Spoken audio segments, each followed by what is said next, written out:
자, 이번 시간은 앞전 시간과 연관되기 때문에 제가 이 칠판의 그림을 지우지 않고 얘기를 하려고 해요.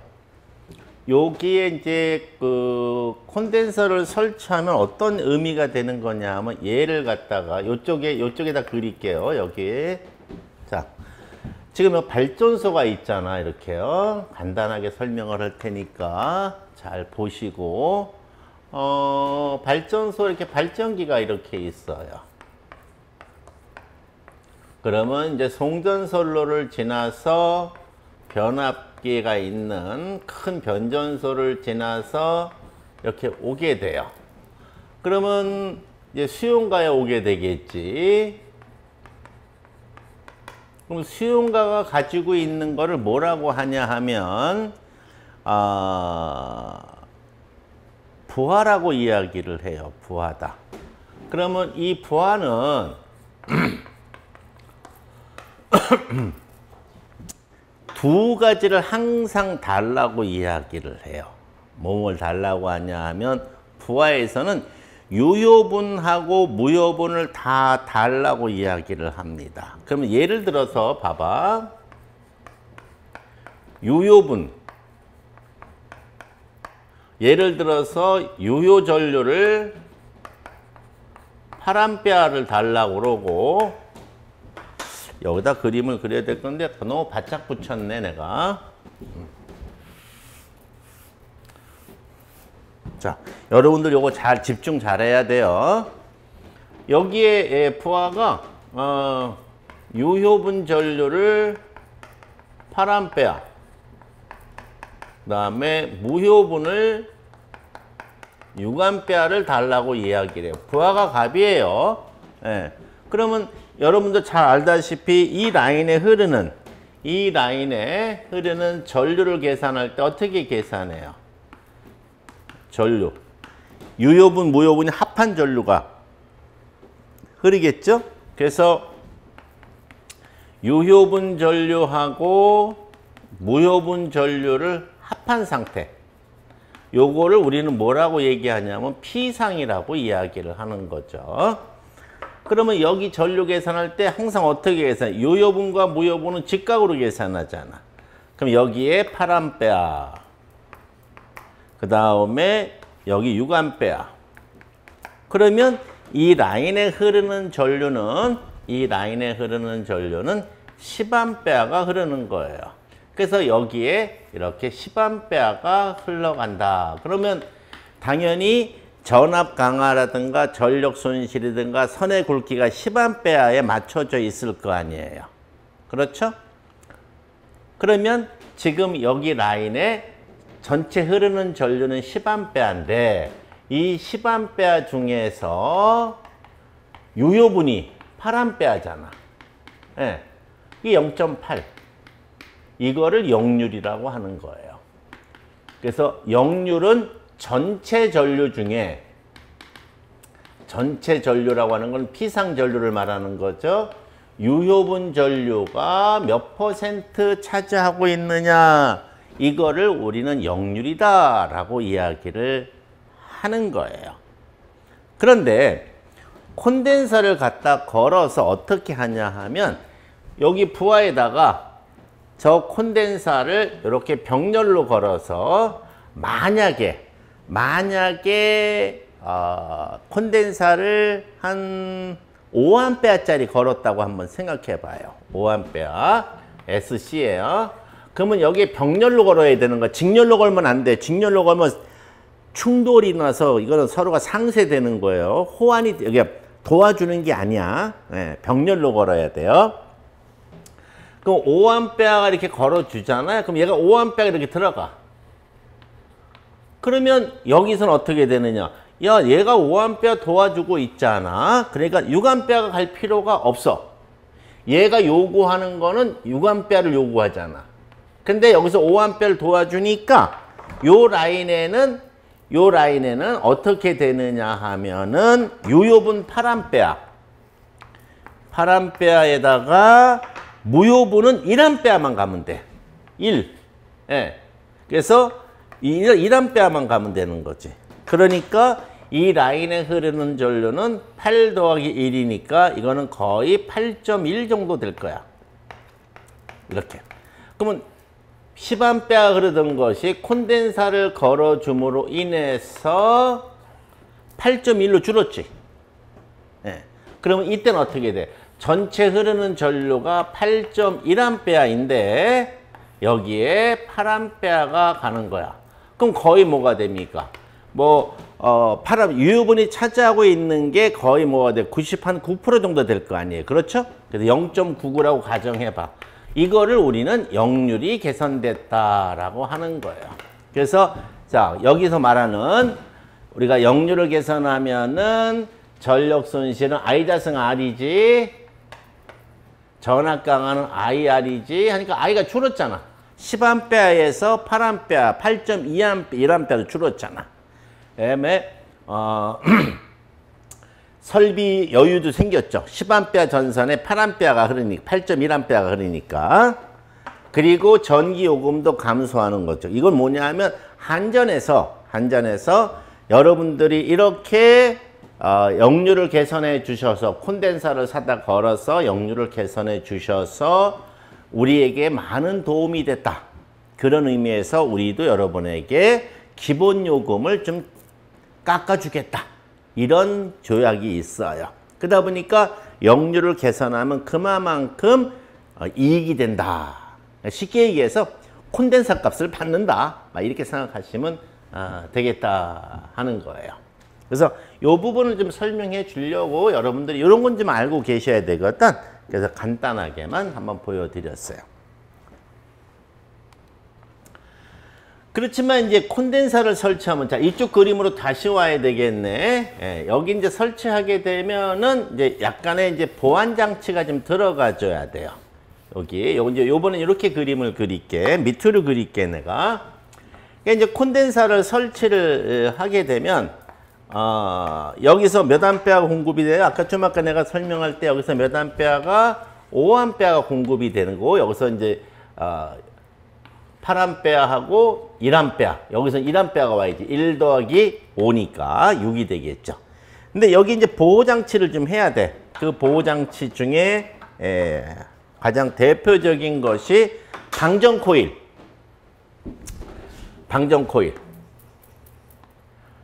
디스차지 코일이라고 해서 방전 코일. 이건 잔류전화를 갖다가, 잔류전화라는 건 콘덴서에 남아있는 거. 여러분들 쉽게 생각하면 돼.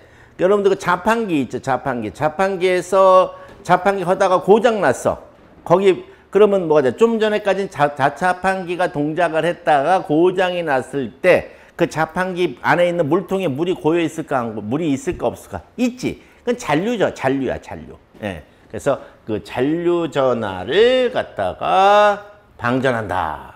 그래서 코일을 쓰는 경우도 있고 저항을 쓰는 경우도 있어요. 그러니까 방전 코일이라고 하는 경우도 있고 방전 저항이라고 하는 거 있어요. 그래서 잔류 전화 방전. 그 다음에 이거는 좀 사이즈가 커야 돼. 콘덴서 사이즈가 좀 커야 됩니다.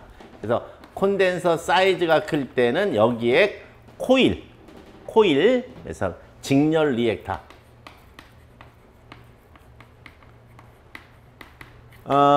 우리가 이제 용도에 따라 다른데, 요 구리선을 감잖아, 이렇게요. 그래서 요 구리선을 감은 목적이 뭐냐? 그래서 보통 일반적으로 목적이 자석에게 자석을 얻기 위한 목적이다. 그러면 보통 호칭할 때 코일이라고 호칭을 하고, 목적이 얘가 갖고 있는 XL, 유도 리액턴스잖아. 요 리액턴스를 갖다가 활용하려고 한다라고 할 때는 리액터, 이렇게 얘기하는 거예요. 그래서 그 차이점이 있으니까, 리액터는 뭐 이상하다, 그건 아니고 똑같은 코일이에요. 그 다음에 직렬 리액터라는 말은 얘하고 얘를 직렬로 연결한다, 그 뜻이고, 요 오고조파 제거 외워둬야 돼. 그래서 여러분들이 알아둬야 되는 건 방전 코일의 목적과 그 다음에 직렬 리액터에서 제5고조파, 이거 외워둬야 돼. 그 다음에 이제 콘덴서 설치하는 방법은 아까 여기다 뭐가 돼요? 저거는 이 얘기예요. 수전단 모선에 설치한다. 이게 수전단 모선. 여기. 모선에 설치하는 경우, 그 다음에, 부하 측의 분산 여기 각각의 부하에 맞게끔 이런 차이가 있다 하는 거고요. 그 다음에는 이제 계전기가 나왔네. 여기지. 요거. 요 부분에 대한 이야기니까 이젠 지우고 요것만 그려서 할게요.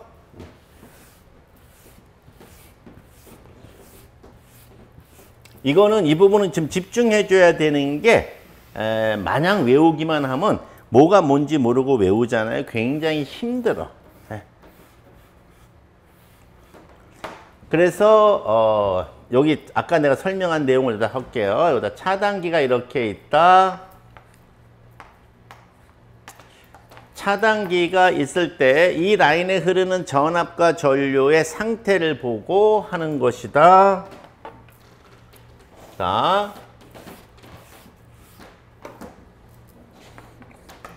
그래서 PT 그리고 CT. 자, PT는 뭐 담당이다? 계통의 전압 상태를 측정하는 거죠. 전압 상태를 보는 거고요. CT는 뭐다? 전류 상태를 보는 거예요. 그래서 여기에는 전압계가 있고 여기에는 전류계가 이렇게 있는데 전압계에서 우리가 PT에서 가는 것이 계전기다. 그래서 여기에는 전압 계전기, 과전압, 부족전압. 그래서 부족전압.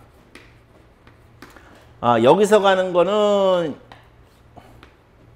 OCR, 과전류, 제락과전류라든가 과전류.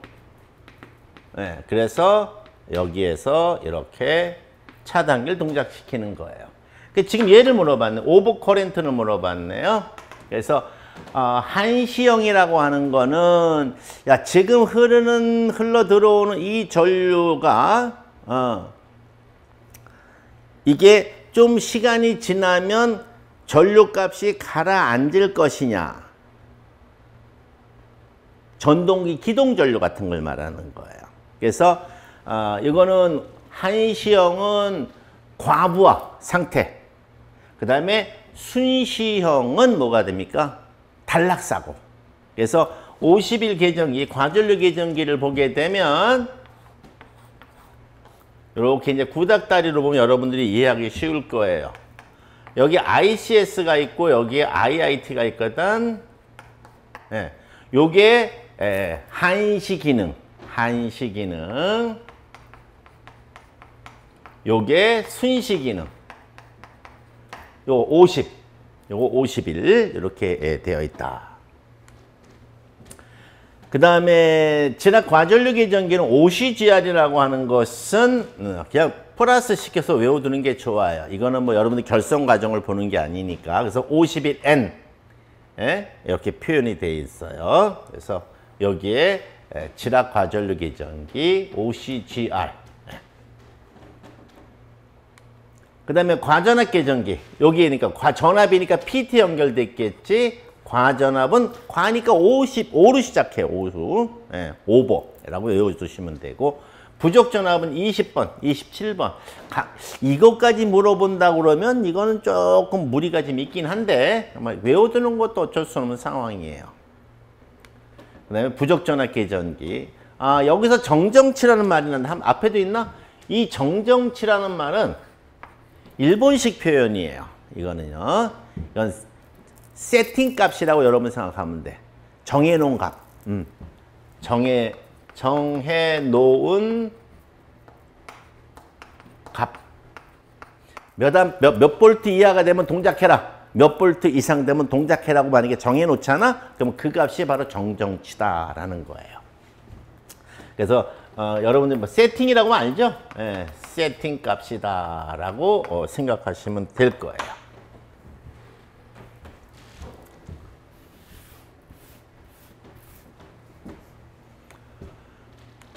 그 다음에 절약 과전압 계전기, 이건 GPT인데요. 그냥 GPT라는 게 있다라고만 하면 돼요. 이거 근데 왜 절약 과전압 계전기라고 얘기했냐면 GPT는 여기 여러분들 봐봐. PT는 2차가 몇 볼트예요? 110볼트잖아. 예. 그런데 GPT는 이거는 지락이 발생하잖아요. 그럼 190볼트가 나오게 돼 있어. 그러니까 110볼트가 훨씬 높게 나오지. 예. 그래서 이거를 우리가 지락이 발생하면 쫙 110보다 높은 전압이 나온다 해서 지락 과전압 계전기다라고 하는 거예요.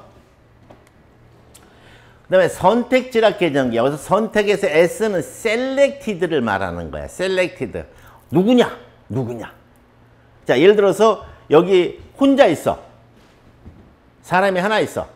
근데 방구 냄새가 나. 그러면 누가 방구 꼈나라고 물어볼 필요 있을까 없을까? 없지. 너 얘야 얘.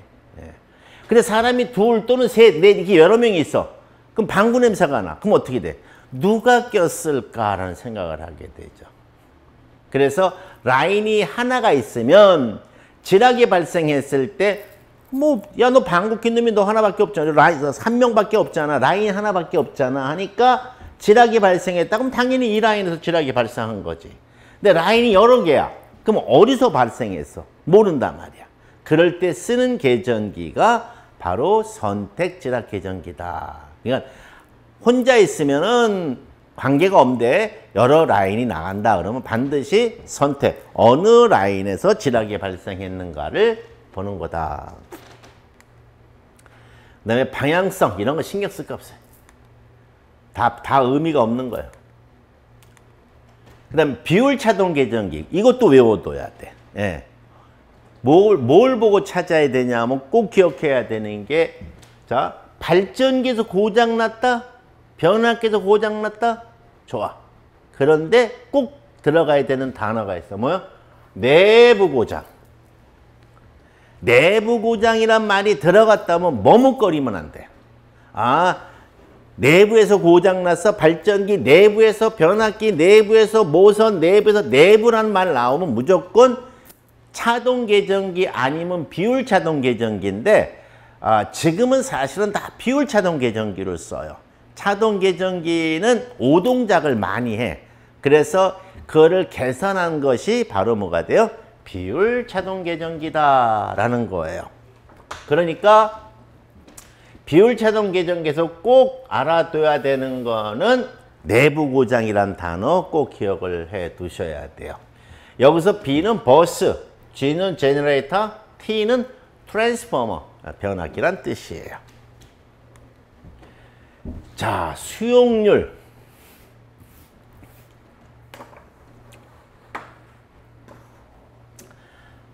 이거는 하지 마. 네. 왜 그러냐 하면 이유가 있어요. 여러분들이 지금 여기에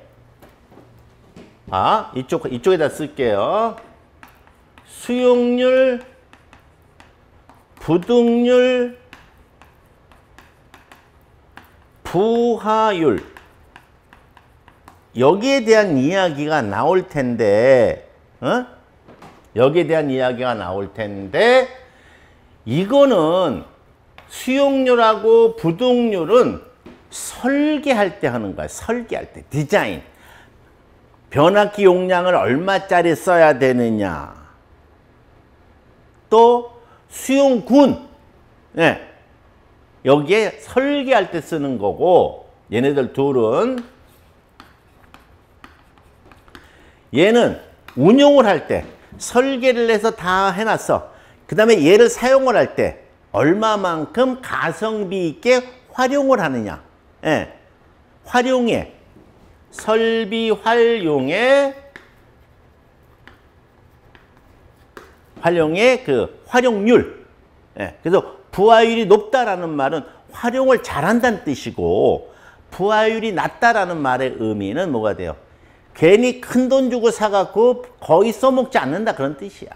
예, 이런 걸 잘 봐야 되고, 한 가지 기억할 거는 부등률이라는 게 어렵게 나오는데, 만약에 나오잖아. 예, 그러면 여기서 말하고자 하는 건 무조건 만약에 부등률을 계산해라. 자, 문제가 나왔어요. 어쩌고 저쩌고 부등률을 계산해라. 부등률은 무조건 계산값이 이 계산값인 1보다 커. 1.2, 예, 뭐 1.3, 1.5 이렇게 1보다 커.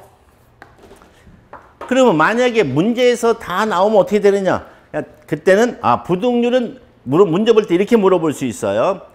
수용률, 부등률, 부하율, 무슨율 해놓고 이 중에서 1보다 큰 거는 계산을 하면 1보다 큰 거는 하면 무조건 부등률이야. 그 다음에 부등률을 계산하시오라고 할 때 공식 모르잖아. 그러면 그냥 대충 1.2에서 1.3 그 사이에 여러분들이 선택하면 돼. 일반적으로 그렇게 선택하면 큰 무리 없다. 그래서 수용률이라든가 그 다음에 뭐 이 공식은 여러분들이 뭐가 됩니까? 외워도 좋고 외우지 않아도 뭐 어쩔 수 없는 거고. 예. 그 다음에 부등률 여기 나와 있을 거야. 여기 나와 있어. 안 나와 있나? 여기 나와 있네. 봐요. 부등률은 어쩌고저쩌고 1보다 크다. 무조건 계산하면 부등률은 무조건 1보다 크다. 그래서 1.2, 1.3 이렇게 나온다. 그래서 퍼센테이지로 표현하지 않는다. 수용률이나 부하율은 1보다 작아. 그래서 0.7, 0.6 이렇게 나오잖아. 그래서 0.7이면 70%, 0.6이면 60% 이렇게 표현을 하는데 부등률은 항상 계산값이 1보다 크게 나오기 때문에 퍼센트로 표현하지 않는다. 이거면 여러분들이 그냥 기억해둬야 돼. 이거 문제 할 거 없어요. 이 의미가 그 얘기야. 이걸 계산하면 부등률을 계산하면 항상 1보다 큰 값, 보통 1.2에서 1.3, 많아야 1.4 정도까지밖에 안 나와. 실제 실무에서는요. 그래서 여러분들이 지금 테크니션 시험을 보는 거잖아. 테크니션 시험을 보고 나서 이제 한 단계 위 엔지니어급의 시험을 보게 되면 그때 배워도 전혀 문제가 없는 그런 거다. 왜?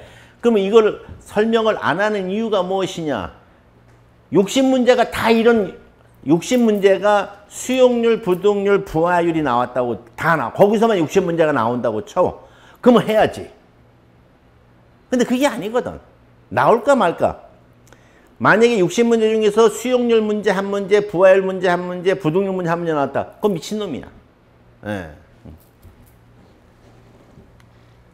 그래서 부하율 개념 이런 건 다 의미도 없는 거고. 자, 요렇게까지만 보시면 돼. 예. 이것도 뭐 필요 없고. 그 다음에 설비 불평형률은 딱 두 군데가 있는데 이렇게 외워야 돼. 자, 설비 불평형률은 단상 3선과 3상에 있어. 예, 3상에. 단상 2선에 없어. 단상 2선에는 설비 불평이라는 게 없어. 단상 3선하고 3상에만 있거든. 이거 더하면 얼마가 되나요? 이거 더하면 1 더하기 3 얼마?